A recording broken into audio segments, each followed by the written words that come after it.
Boa noite, bem-vindos ao Ponto e Contraponto aqui no SCC SBT, também no nosso portal, o scc10.com.br.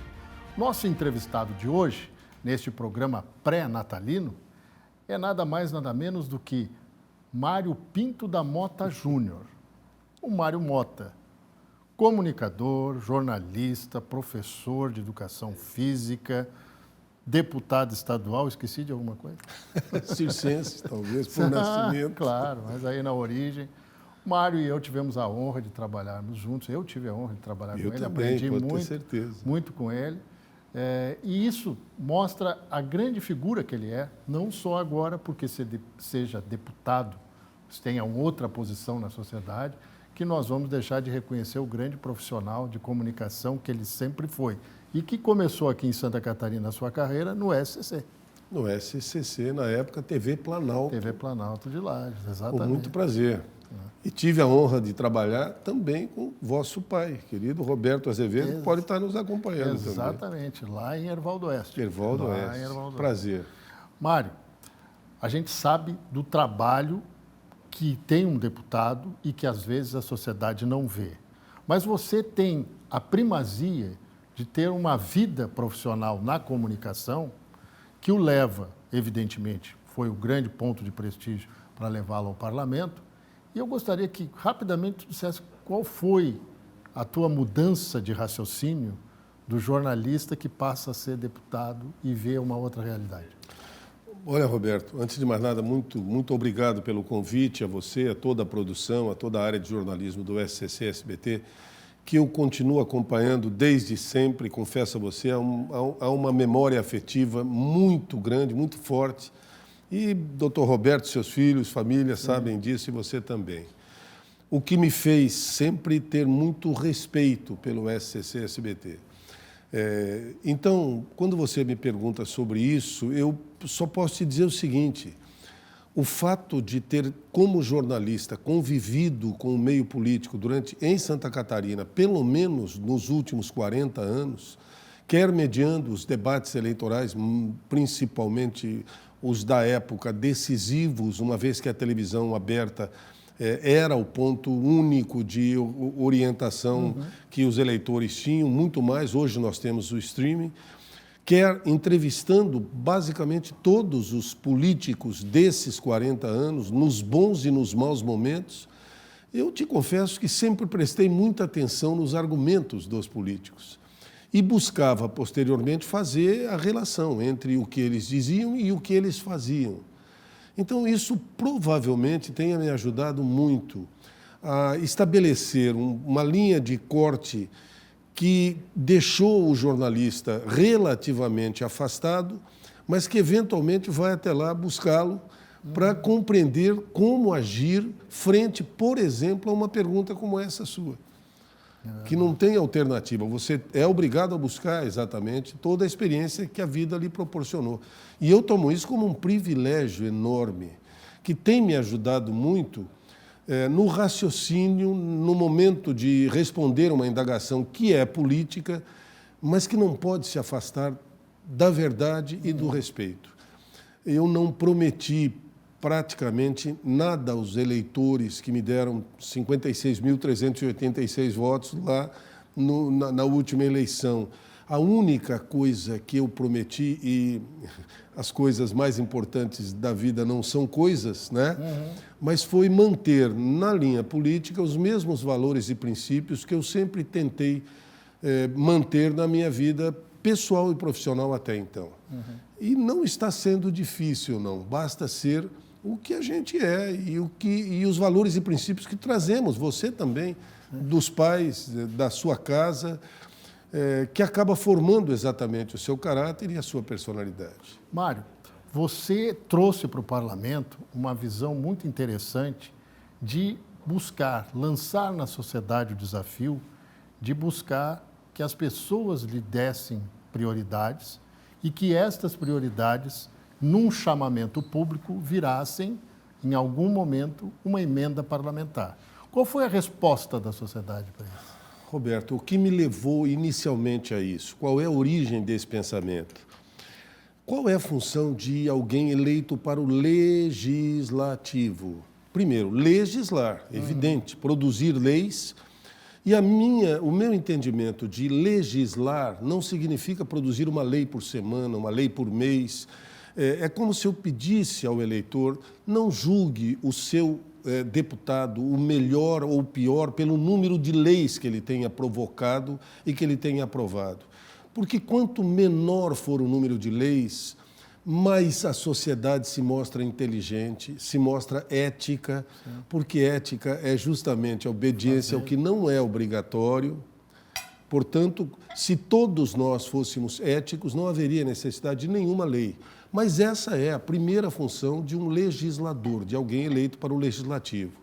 Segunda missão, para mim, fundamental, é a fiscalização do executivo. Quer dizer, onde o executivo aplica tostão por tostão do que nós chamamos de orçamento estadual, a arrecadação de todos os impostos. Para mim, essas são as funções de um deputado.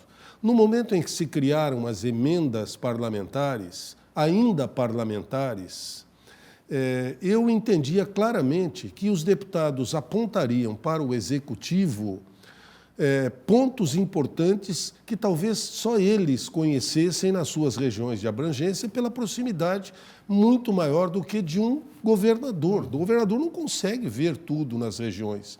Então, essa seria a terceira função de um deputado, ainda com emendas parlamentares.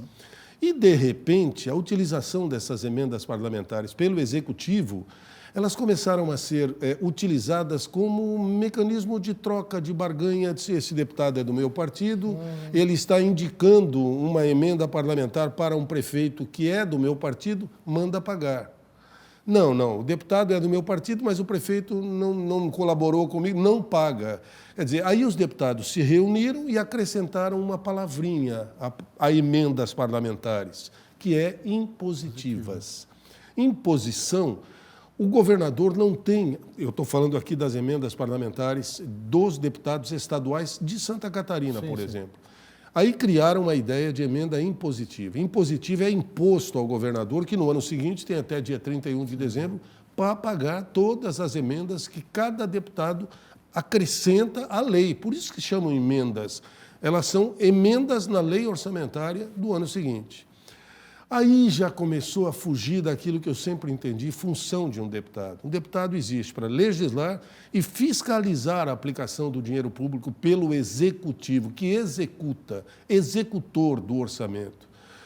Eu comecei a me sentir constrangido de pensar, poxa, como é que eu vou fiscalizar alguém que recebe 99% do orçamento, e talvez as pessoas não saibam, mas 1% do orçamento do ano seguinte é dividido em 40 pedacinhos e cada deputado recebe 1/40 de 1% para distribuir como emendas impositivas. E aí eu decidi que eu não faria da mesma forma, eu não sairia por aí distribuindo esse valor, porque não me cabe como função primária. Respeito profundamente a forma como os demais deputados fazem essa distribuição. Mas eu preferi separar o Estado em 6 regiões, levantar o IDH de cada uma delas.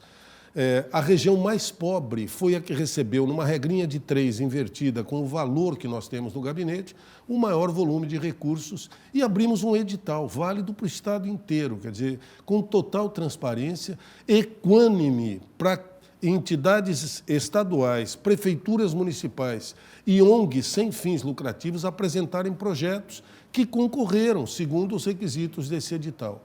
Primeiro ano de mandato, nós recebemos quase 12 milhões no gabinete. Primeiro ano, um deputado teve 12 milhões, 11.700, que equivale a 1/40 de 1%. Nós recebemos 483 projetos e conseguimos contemplar 46 no estado todo, em todas as regiões. Neste ano, recebemos 405 projetos no segundo edital, conseguimos contemplar 66, negociando melhor, negociando no bom sentido. Alô, é da Pai de Orleans? Vocês apresentaram um projeto para comprar uma SPIN em 7 lugares para transportar as crianças. E isso apresentamos. Vocês foram contemplados. Oh, que beleza, deputado. Só tem o seguinte, vocês pediram 220 mil reais e a SPIN não custa esse valor, ela custa 180 Sim. e alguma coisa, segundo a Metronorte. Então, vocês vão receber a SPIN, não o valor. Exato. E esse valor foi destinado para outros projetos. Por isso, aumentamos o número de projetos atendidos. Mário, você foi eleito em quase todos os municípios de Santa Catarina? 271. Municípios dos 295. E depois do intervalo, eu vou perguntar como se faz, então, para atender as demandas desses municípios. A gente faz um breve intervalo e já volta com a nossa entrevista. Até já.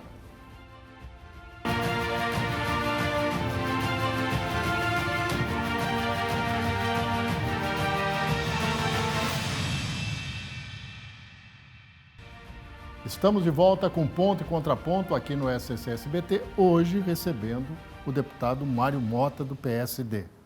Mário, você conseguiu votos em 274 municípios dos 295 catarinenses. Como é atender a demanda destes eleitores quando, eventualmente, eles lhe chamam ou precisam da sua ajuda? Você me deu 3 municípios mais, não tem problema. 271. Isso, 271. Eu estou com 274 na cabeça, mas acho muito importante dizer que em muitos municípios, especialmente na região do meio-oeste e do oeste, eu tive 1 voto, 2, 5.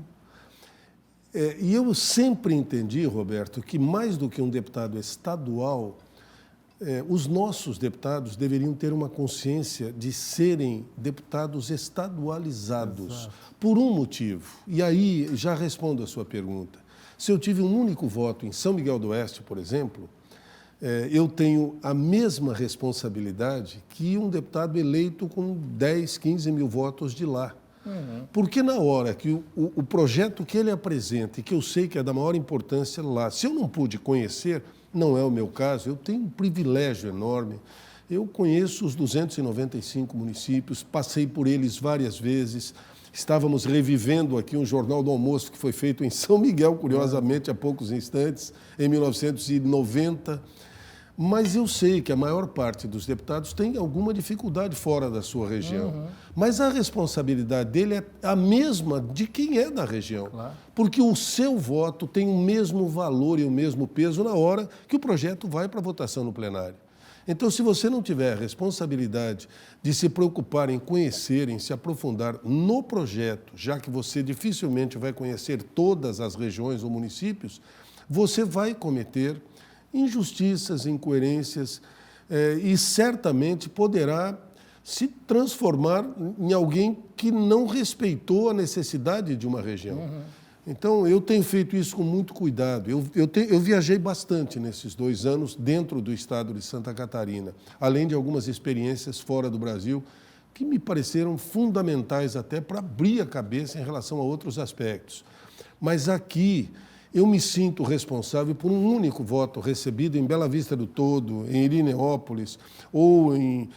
Capão Alto. Capão Alto, meu amigo, da nossa prefeita Siriane, que acaba de ser eleita pelo nosso partido, inclusive. Sim.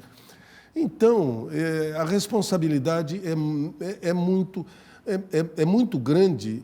E eu recebo muitos vereadores no gabinete, 10, 12 por dia, e a gente conversa muito sobre essa responsabilidade. Mas aí me cria a expectativa do seguinte, você participou, e eu vi, ativamente na campanha municipal. Foi a primeira campanha municipal que você não estava fazendo debates ou apresentando telejornal. Você estava lá em campo pedindo voto para os candidatos a prefeito, a vereador, etc. E tal. Qual foi essa diferença que você sentiu nesse momento? Né? Eu vou dizer, se você me permitir, a diferença que o nosso gabinete proporcionou aos candidatos, não só do nosso partido, mas também das coligações.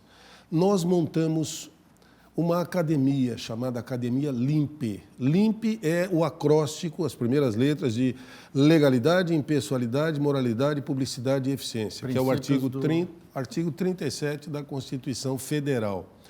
Nós oferecemos a qualquer candidato a vereador do nosso partido ou de coligações a possibilidade de, com um login e uma senha, entrar no que nós montamos, uma plataforma na internet, a partir do gabinete, exclusivamente por iniciativa do gabinete, com mais de 20 aulas, videoaulas dos principais políticos do Brasil.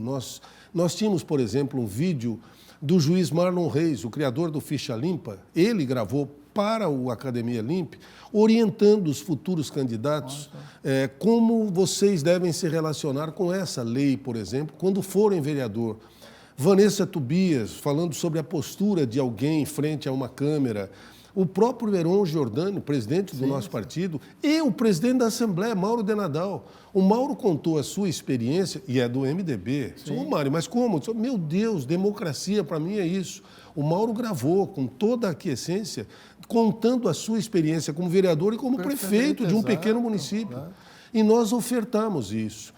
Nós recebemos mais de 800 inscrições de pré-candidatos dos vários partidos. Pelo menos 42 foram mentorados pela academia, que tinham uma relação mais direta com o PSD. Aliás. E desses, pelo menos 20 foram eleitos entre os mais votados. Então, não nos preocupamos só em ajudar os candidatos, mas em oferecer instrumentos que pudessem melhorar a sua qualificação. Aliás, o teu gabinete, teu mandato, tem se notabilizado por fazer esses levantamentos. Você tem uma grande equipe de apoio, que também foi montada por critério seletivo. Por critério seletivo, exatamente. Exatamente. Você tem engenheiros, tem advogados, que trabalham, inclusive, amplamente nesse processo de fiscalização do governo do Estado. Isso deu resultado, Mário, nesses 2 anos aí de mandato? Nós fizemos mais de 100 questionamentos oficiais a todas as autoridades do Estado. Fiscalizamos mais de 1,380 bilhão em licitações e contratos firmados pelo Estado nos últimos 5 anos, não só na atual administração, porque tudo dos últimos 5 anos continua valendo. Tanto assim que levantamos de 3 anos, você se recorda, uma questão de uma licitação de 40 mil laptops para a Secretaria da Educação, em que houve problemas na licitação. E o próprio Ministério Público acabou acatando e tocando adiante com Polícia Civil, com o GAECO, uma investigação. Nós, de alguma forma, conseguimos resgatar em problemas verificados nessas fiscalizações, com o devido respeito ao Tribunal de Contas, mais de 238 milhões de reais que acabaram retornando aos cofres do Estado, que eram problemas de licitação. Então, eu entendo que essa seja a grande função de um deputado estadual, além da legislação e da fiscalização da aplicação de toda a legalidade possível e disponível, inclusive antecipando a licitações que o Estado pretendia fazer e que a gente percebeu que poderia ser contestado depois. Então, espera um pouquinho, segura isso, dá uma estudada melhor. Acreditamos nós do gabinete... pedagógico, né? Completamente pedagógico e proativo, cara, porque não há outra... Não adianta você querer ganhar votos pessoais em cima de uma atitude como essa. Você precisa cumprir a sua responsabilidade frente ao eleitorado. Como você disse, é a responsabilidade que tem o político de fiscalizar a aplicação do orçamento por parte do Executivo. Já que nas emendas impositivas, essa fiscalização só vai acontecer quando forem prestadas contas ao Tribunal de Contas pelas instituições que receberam o dinheiro. Antes disso, não há uma fiscalização. Mas, Mário, eu não posso abrir mão de conversar com o Mário político, mesmo que seja uma experiência nova na tua vida, e em relação a 2026.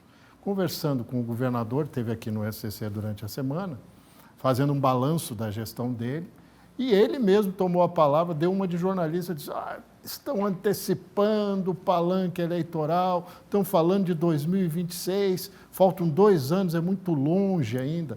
Mas aí eu lembro que o seu partido, PSD, tem uma manifestação expressa, pública, do prefeito de Chapecó, João Rodrigues, reeleito, pela 4ª vez vai ser prefeito de Chapecó, reeleito com mais de 83% dos votos válidos, que ele diz o seguinte, sou pré-candidato ao governo. vou estar em 2026. Como é que o PSD vê essa situação, já que tem que conviver com um governador, com a estrutura do executivo no seu trabalho de deputado? Da mesma forma como nós acompanhamos a predisposição do Júlio Garcia em ser presidente da Assembleia no ano que vem. Ainda temos que ter eleição lá em fevereiro. Mas está bem encaminhado. Tudo leva a crer que o Júlio assumirá novamente a presidência da Assembleia, coisa que já fez com competências anteriores.